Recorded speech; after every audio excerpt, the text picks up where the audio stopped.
You're watching Regio TV, the Overstrand's online TV station, and I'm Ansu Kaplan. We want to start this week's broadcast by thanking you for your tremendous support for our restaurant protest coverage last week. Some 50,000 of you watched our inserts on the protests in Hermanus and Gansbaai on YouTube alone. We have seen unprecedented growth across all our channels. Remember that the best way for you to stay updated on what Regio TV is doing is by subscribing to our YouTube channel. Simply click on the subscribe button in the bottom right-hand corner of this video. It is free and costs you nothing. On to this week's program. Following on last week's broadcast about hundreds, if not thousands, of mainly young people in the restaurant and hospitality industries in our region losing their jobs, the Regio team this week took a closer look at a question that is increasingly being asked. Is the government's lockdown creating a new class of poor? Voor die lockdown was alles nog rap geweest en toe het ek en my man ons werk verloor en dit het gelei na geen inkomste vir die huishouding nie en ons is besig om ons huis te verloor. Daar is die kos op die tafel nie, die krag is af. Het julle kinders? Ons het een dogtertjie en my ma bly by ons. So julle moet vir hulle almal sorg. Ja. En julle is raad op, julle is nou weet nie meer wat ek kan doen nie. En wat gaan gebeur? Wat die bank, hulle wil julle nie tegemoet kom nie. Hulle sê ek kan nie meer, ons is te ver agter. Is te ver agter. Wat gaan julle nou doen, Michelle? Ja, ek het nie idee nie. Ek probeer alles uit hierdie kant toe, daai kant toe, maar ek weet regtig nie. Okay. Baie dankie. Dankie dat jy dit met ons gedeel het, hoor. Ek waardeer dit. Ek het vir amper 'n jaar by Overstrand die boekhouers gewerk as 'n accounting clerk. Ek dink ek was 11 maande daar en toe begin die lockdown mos nou. En toe het ek net 'n e-mail gekry wat vir my sê maar ek is nou klaar. Ek dink emosioneel was dit vir my 'n groot terugslag. Al hoe meer van ons jonger mense raak werkloos. Wat 'n werk gehad het en wat by restaurante gewerk is werkloos. Ek sit met 'n enkel ouer wat haar werk verloor het en sy het letterlik met sy ander goed gedoen het om geld vir te kry om haar kind kos te gee.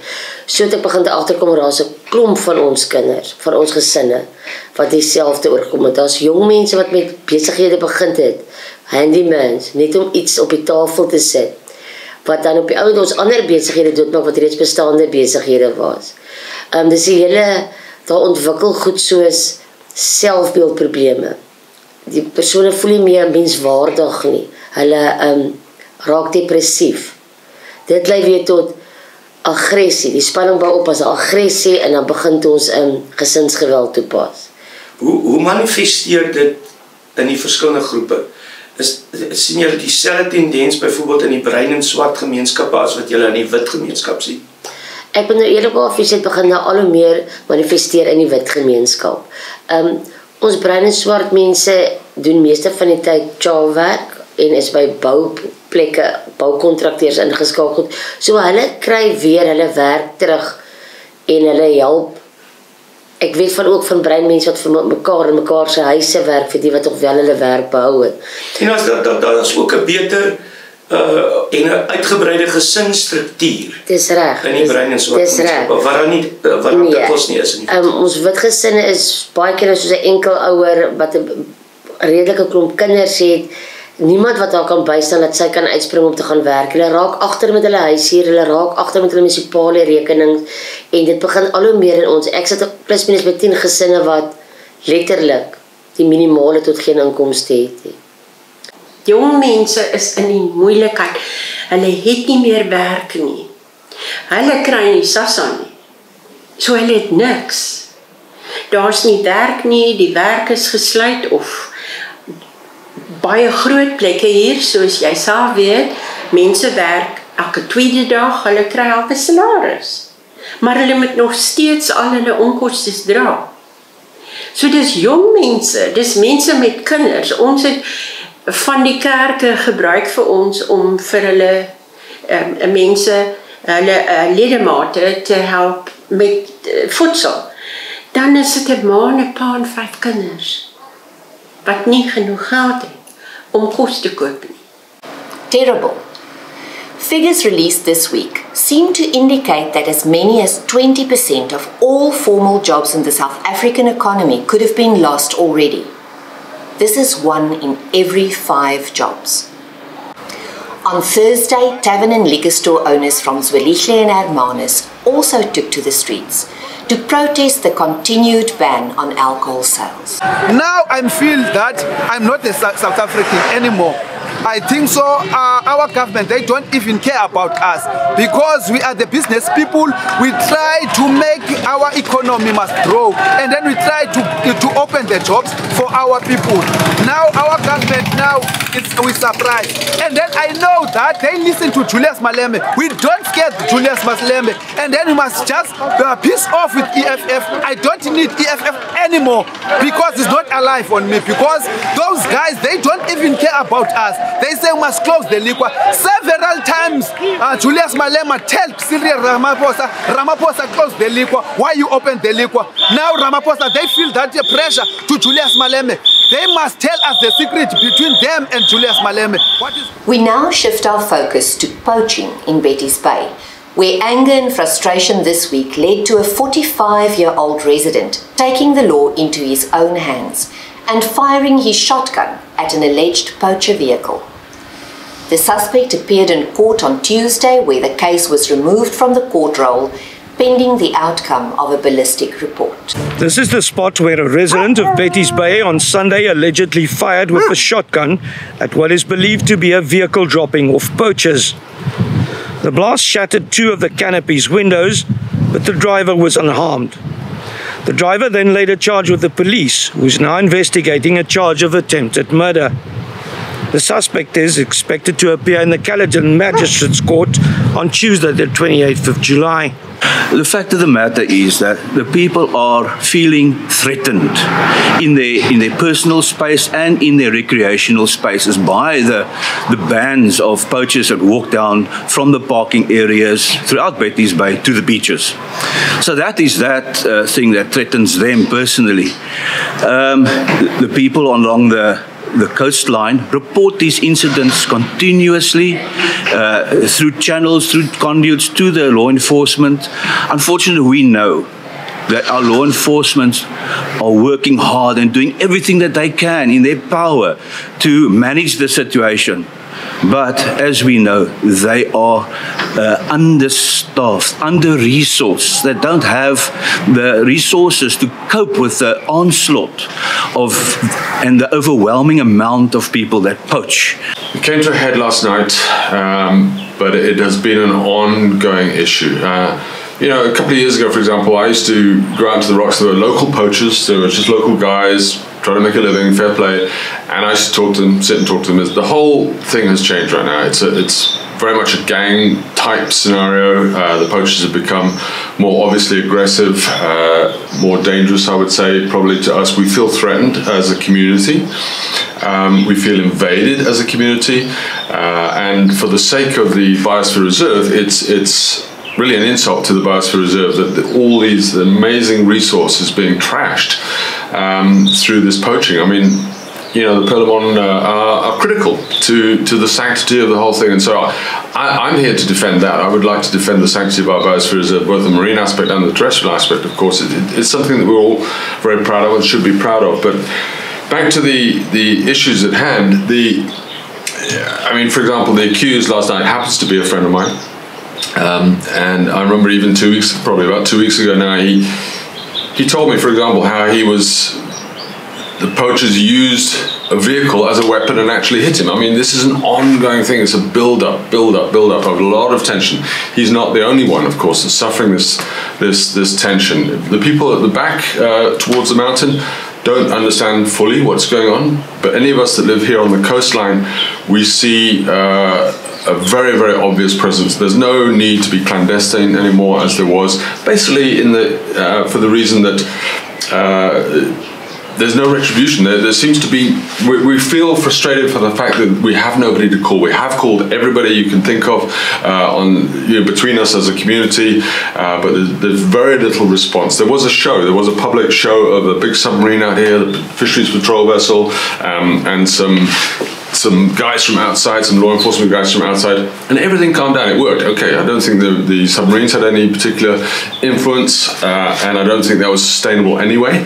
But the guys on the ground that did come in, they did help a lot. Poaching was controlled, at least in our area. It was probably only displaced, but nevertheless it was controlled in our area. And you could literally feel the community breathe a sigh of relief. Where are the poachers? It was great. And you know, I mean, today, nobody is condoning what the accused has done. Nobody would condone that at all, out of any of us in Betty's Bay. I'm sure of that. But I think we have to look at this as a thing where it has been so entrenched and so ongoing. Perhaps we should just say, guys, the judges or whoever is going to deal with this, let this one go. Won't happen again.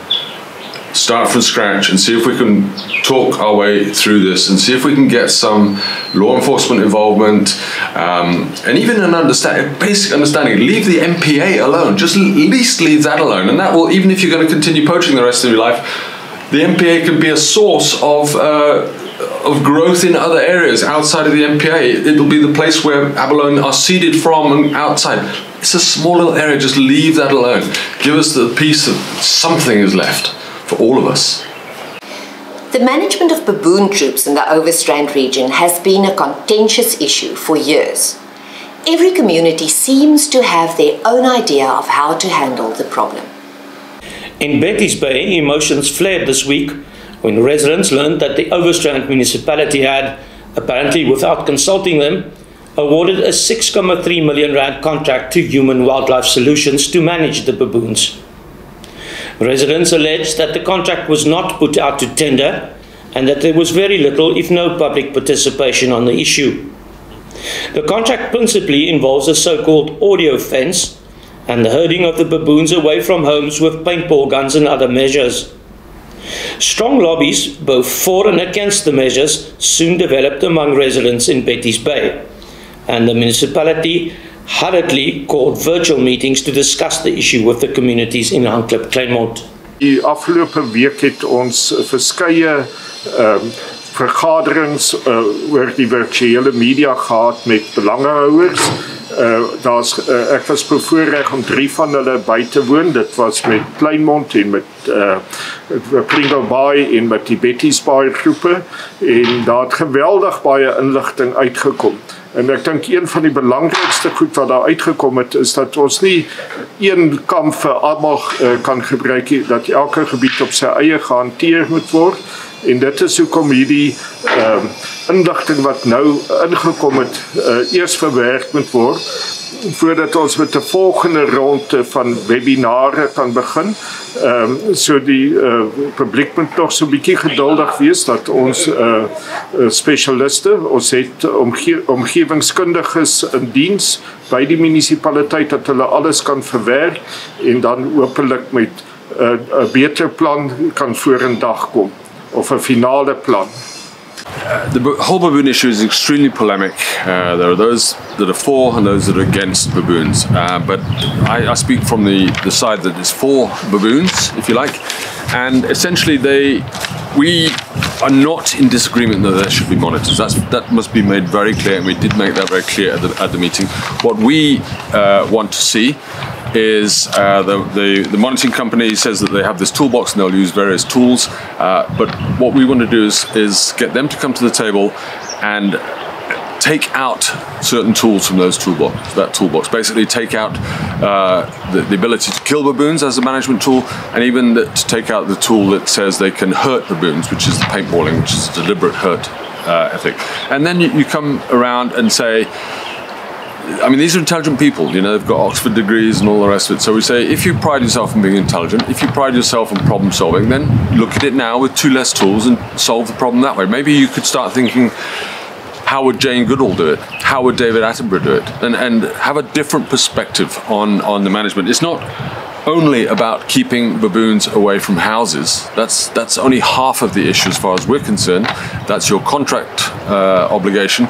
But our other half of the whole issue is to treat them well while you're doing that. While you're complying with your contract, comply with our belief that the animals should not be hurt, harmed, or whatever. There are still ways to keep them out of houses, and we absolutely 100% do not want any baboon ever again in any house. It will not happen, because even where there are baboon monitors in place by the same company that's operating, there are still baboons entering houses. Even in Pringle Bay next door, there's every week during lockdown, there has been a baboon in a house despite a complement of monitors. So the other second largest thing is the community has to come to the table. They have to stop feeding, secure their waste management, and they still, despite the service provider or not, have to baboon-proof their house. Otherwise it will not work. Time to take a look at the week's local newspapers. Here's regular contributor Johannes Vroneman. Van dese week se plaaslike koerante fokus weer op COVID-19, soos mens kan verwag. Die Hermanus Times skryf oor die hoërskool Hermanus se finansiële probleme. Die Village News gee 'n bietjie aandag aan die provinsiale begroting wat aangepas is met die oog op COVID-19. En die Overstrand Herald het 2 opskrifte op sy voorblad. Die eerste een: man skiet op stroopers, maar ook baie belangrik, 4 kry COVID-19 by Jerrymed, en as jy omblaai op bladsy 3, dan kom ons agter hulle het wel ook al herstel. Ons kom terug op daai storie. Kom ons kyk dan spesifiek na die Hermanus Times, sy voorblad hoofstorie dan oor die hoërskool Hermanus se probleme, en ek dink dit is goed dat die stories ook 'n bietjie spesifiek uitbrei oor waarom skole probleme ervaar. Soms wonder 'n mens, waarom moet mense skoolgeld betaal? Daar's aan die skool aan die gang nie, maar daar's 'n rede voor. Onthou, daar's onderwysers wat moet betaal word. Daar's nog steeds 'n situasie dat die skole in stand gehou moet word en dis meer sy. Daar's ook 'n interessante storie in die Times wat ek wil beklemtoon op bladsy 5, Local Doctor on COVID-19. Dit is Dr. Nick van der Westhuizen. En dis 'n hele klompie vrae wat hulle aan hom gestel het oor COVID-19. As jy dink jy weet alles daarvan, wel, miskien is ons nie altyd so seker daarvan nie. Hier's 'n klompie baie interessante vrae en goeie antwoorde van Dr. Nick van der Westhuizen. Die Village News hoofstorie is Budget to Beat COVID, en dit gee die syfers 'n bietjie wat David Meyer, die Weskaapse minister van Finansies en Ekonomiese Geleenthede, bekend gemaak het. Daar's naamlik oor die 3 miljard rand spesifiek bewillig vir die stryd teen COVID-19, onder meer 84 miljoen rand om mense se nood te help verlig. En dan is daar ook, gaan die storie aan, en daar word ook verwys na wat sake-eienaars sê oor of hulle bang is, of hulle dink hulle kan dit oorleef hierdie hele situasie. Interessant, dis nou 'n landwyse opname, dat 53% sê dat hulle dink hulle sal na die pandemie tog wel kan aangaan. Nou dit is die positiewe kant. Die negatiewe kant is dat party van hulle dink nie dat hulle dit sal kan doen nie. Bladsy 3 van die Village News, CBD businesses are making it happen, 'n baie lekker storie oor 'n klomp sakemense wat bymekaar kom, na kleiner persele toe gaan somtyds, maar die feit van die saak is hulle gaan aan, hulle gaan met nuwe ywer aan, en hulle probeer hierdie saak beredder so goed hulle kan. Laastens, die Overstrand Herald, en ek kom terug na die storie daarso uit Kleinmond, waar ons by Jerrymed 4 inwoners het wat die COVID-19 gekry het, en volgens die berig, na week is hulle perdfris en gesond, mense kan weer rondbeweeg, maar die eindelike lekker storie is, daar's 'n gesprekskamer wat maandag open, en dit gaan die inwoners van Jerrymed dan in staat stel om met hulle geliefdes te praat, weliswaar agter 'n glasgordyn, maar hulle sal nie meer net hoef staat te maak op WhatsApp en dis meer sy nie. If you love Italian food, and traditional homemade pasta in particular, then listen up, because we have good news. The Dal-Italia Deli recently opened its doors in Hermanus.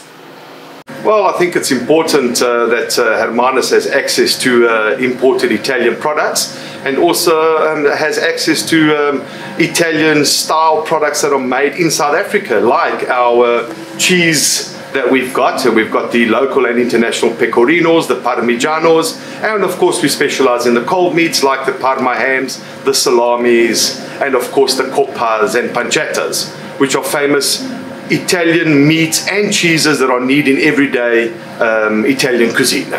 And of course you do the fresh pasta.